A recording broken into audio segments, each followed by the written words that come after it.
today I'm going to be breaking down when topical authority doesn't work on your website. Now, this is a very commonly asked question that I get, like, hey Kaz, when does topical authority not work? Or how do I know topical authority is working for my website? Now, I have done a lot of videos on topical authority and how to structure your website and which articles you should upload, but I'm going to revisit it because it is actually something that I recently did get asked by someone in my actual private mastermind group.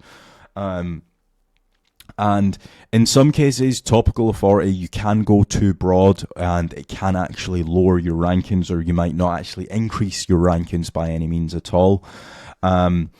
And a few other things to actually add to this as well is, if any of you guys are potentially getting into SEO and you don't know what topical authority is, it's basically how Google determines if you are an authoritative figure in the space. So for example, if I am a law firm that only deals with divorces in London, for example, I know it's super niche, Google would actually want to see a lot of FAQs being answered on my website. They would want to see a lot of blog articles. They would want to see that I am actually demonstrating that I am an expert by answering all of the commonly asked questions on my website. So that's what topical authority is. It's basically the amount of documents that you actually have and the amount of traffic you're actually getting to those documents as well. But in some cases, topical authority doesn't work because people end up going too broad, or they don't end up staying in their own lane. And we're going to break that down in today's video. So, for example, if I was to just search a random keyword, something like lawyers in London, let's say, we'll look at a few different examples, because I understand that some of you guys, you might not be small businesses, you might be more e-commerce and stuff like that, right? But if I was to take a look at these websites here, we'll take a look at, actually, do you know what? We'll go a little bit more niche. We'll actually even look at divorce lawyers in London, right? And we'll go to like page 4, let's say. So let's take a look at, we'll take a look at these guys, right? So Vanderpump and Sykes.co.uk is the website that we're looking at. If any of you guys want to follow along, that's the website that we're actually looking at. Now, a few things about this website. It's actually done a fairly decent job of covering family law. Like, it's talking about adoption, it's talking about child issues, civil partnerships, cohabitation, divorce, family finances, financial provision for children, injunctions, international aspects, prenup, separation agreements, unmarried couples, FAQs, and testimonials, right? So from a first glance, you would think, well, actually, these guys are doing pretty well. Why have you decided to pick on them? I have just randomly selected the website. But if I was to go to page 1 and see who is ranking, right? So for example, Osborne Law, right? These are the is the website that's ranking position 1. If I was to just search divorce, so all I've done there, by the way, just so you guys can see, is I've done site:/osbornelaw.com /divorce, which shows me all of the articles on that website that is only solely talking about divorces, right? So bearing in mind, these are the position 1 result, and they've got, take this with a pinch of salt, 1,290 web pages live on their website talking about divorce, right? Now, if we were to do the exact same thing for Vanderpump and Sykes.co.uk, right? So if we do the exact same thing, site:, and if we do divorce, and if we click on here, as you can see, they've only got 167 results. So there's a massive discrepancy when it comes to divorce documents on their website. So what I would be doing here now is I'm going to be using a Google Sheet that you guys actually can get access to. It is basically going to find us actual articles on this website. So I'm going to just pull it up in just a second. So this is the actual article finder. If you guys do want access to this, like what I mentioned before, it is down in the description. You can get access to it, and it will actually help you a lot when it comes to topical authority, because I've coded a custom prompt in here. By the way, very quickly, if you guys do get access to this, click on File and then Make a Copy. Otherwise, you won't be able to edit it. So click on File, Make a Copy, and you'll be able to fully edit it. But what we're going to do here is we're going to go to the position 1 website that's ranking. So it's osbornelaw.com. And we're going to go to the robots.txt. And we're going to find the actual sitemap for this website, right? So we're going to grab the sitemap, and we're going to essentially grab the URLs here, right? So if we just grab this URL, and if we just copy that into here, so I'll just zoom in so you guys can see, right? So we can actually put in a keyword here as well. So we're just going to do this, and we're just going to close it off, right? Now, basically, what that prompt actually does for us is it's going to tell us, or it's going to give us all of the articles that are live on that website to do with actual divorce. Now, if we actually take a look at this website from a top-down point of view, right, just looking at the website in general, this website isn't solely talking about just divorce law. It's talking about notary, it's talking about medical negligence, housing, private client, property, family, personal injury. Now, where a lot of people mess up when it comes to topical authority is they will look at the websites that rank in positions 1, 2, and 3, and they'll say, right, okay, position 1 has 500 articles, position 2 has 510 articles, position 3 has 560 articles. I only have 50. That means there's a massive deficit of at least 450 articles. I'm just going to go and blindly get 450 articles written only because my positions 1, 2, and 3 have it.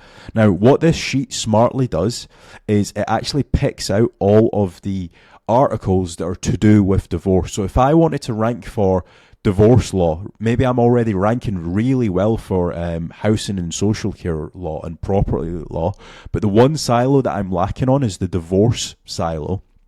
This is going to do all the work for us. Look, it's already given us just shy of 20 articles that our competitor has that we don't have. So, for example, we've got an article here on court appeal makes landmark divorce ruling. We've got an article on 6 tips help children divorces. What is collaborative divorce? Divorce wills. So as you can see, we've very quickly built up a silo to do with actual divorce. So all we're going to do is we're just going to copy this over to our article finder tab, right? And what this tab does is it will actually, if we just paste in all of these articles, it's going to actually give us the subheadings for all of the actual articles. So all I have done is just pasted the actual URLs from the sitemap that we got into our heading grabber, and what this is basically going to do is it's just going to grab all of the H1s of the blog articles. Now, in some cases, it can take a little bit of time because what it's basically doing is it is actually scraping the blog content. So basically what this prompt does is it goes to the blog article and it grabs the H1. So what I'm going to do is I'm just going to leave it for maybe 2 minutes, and we're going to get back once it's actually grabbed the subheadings. So as we can see here, we've actually got the subheadings here. There is one article that they actually have that I believe is in like French. So we're just going to ignore that one. I'm not certain why they have targeted that. They might be going after like the French market as well. But as you can see, we can literally just grab any of these actual articles. It does take a couple minutes to actually get the H1, but if you think of it, you are going to a website and you're scraping their actual H1 to make certain that you've actually got that article or not. One thing that I will also do is I'm just going to delete the French article, right? But as you can see, like, we've got a lot of different questions. So like, for example, who gets the house in a divorce, how to get a divorce in the UK, the same-sex divorce processes, gay divorce tests, civil partnerships. This one's just literally just come in. Approving consent order in high-value divorce case would be wrong. capital gains tax on divorce. So all of these are actually articles to do with actual divorce law. And what we can also do as well is we can actually do the exact same process that we've just done here for our competitor, for our own website. And we can essentially see which related articles we actually have on our website. So, for example, if I go back to the example that I was showing you guys before, right? So this was the website that was positioned like 40, I believe, for divorce law. And if we do the exact same thing, and if we do sitemap.xml, right? And, okay, this website doesn't have a sitemap. That's going to be a little bit tricky. Robots.txt. What about sitemap.html? They don't seem to have a sitemap, which is really strange. I mean, that is a little bit of a technical issue. Let's see what happens here. Divorce. So they've only got one page to do with divorce. They've not got like any of the actual FAQs. But what I was going to say is what you can do is I've got a prompt here, right? So what we could have done is we could have had our website here. Actually, do you know what? Let me try and find you guys in a proper example so you guys know exactly what I'm talking about. If I do divorce lawyers in London, right? So again, we'll go to like page number 8. Somebody that's just not ranking at all, right?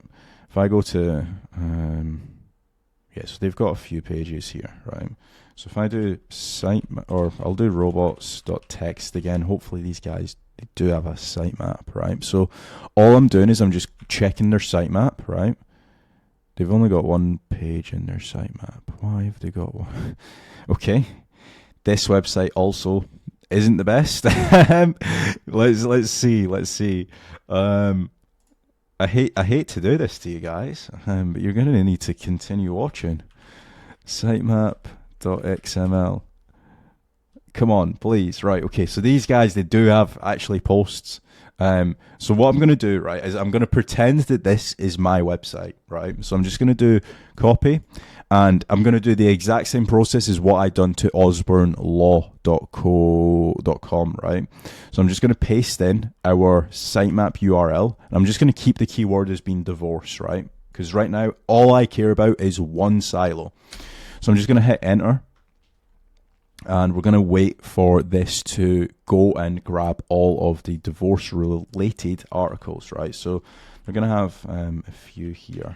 Yeah, so they've got a fair amount of divorce-related articles. The reason why these guys might not be ranking, by the way, might be links-related, right? It might not be topical authority-related. But as you can see, there are a lot of articles here, right? Now, what I'm going to do is I'm just going to copy... I'm going to, first of all, head over to ChatGPT. And once ChatGPT has loaded, we're going to go to the end tab. This is the third tab, right? So I'm just going to copy this prompt.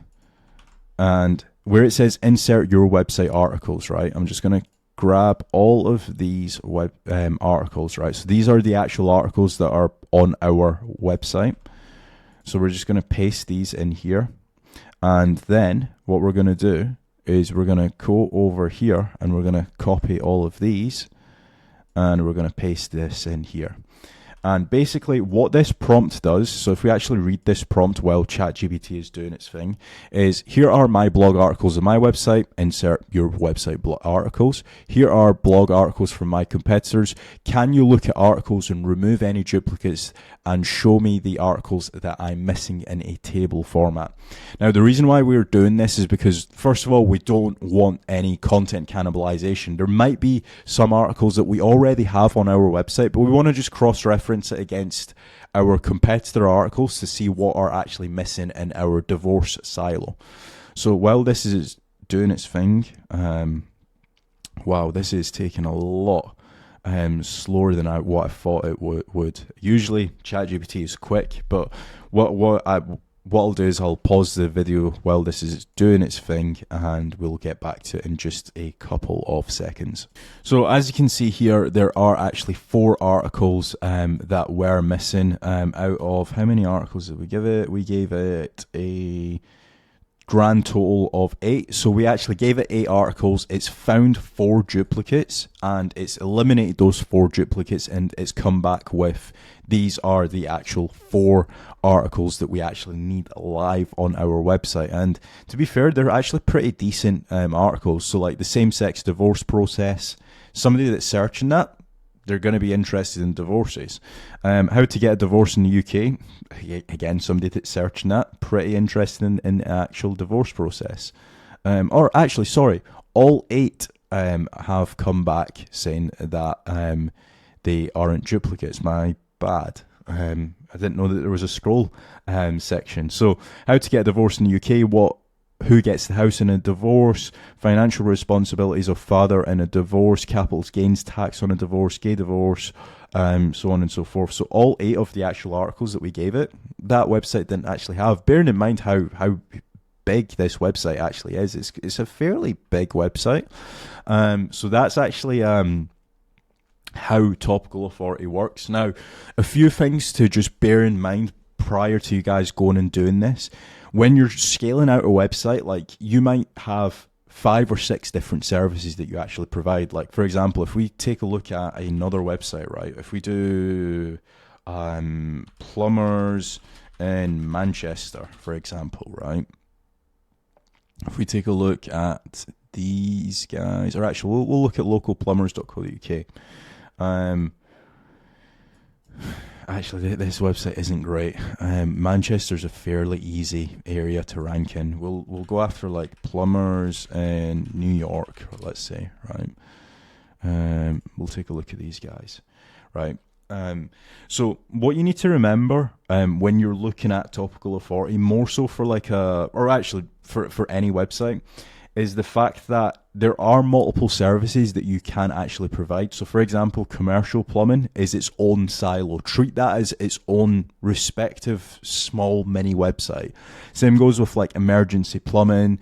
If say for example, any of you guys, like if you are in the actual plumbing industry, you'll know that some plumbers actually do like full on bathroom installations. That's its own actual silo as well. So just try and break a website down like that. Same goes with like e-commerce stores as well. So for example, I always go to this store mainly because they do a really good job. So for example, this is vapestore.co.uk, and they've got like e-liquids, and they've treated that as being one respective silo. They've got disposable vapes, and that is one respective silo. I'm losing my voice here. Vape kits, that's one respective silo. Pod kits, tanks, pods, coils.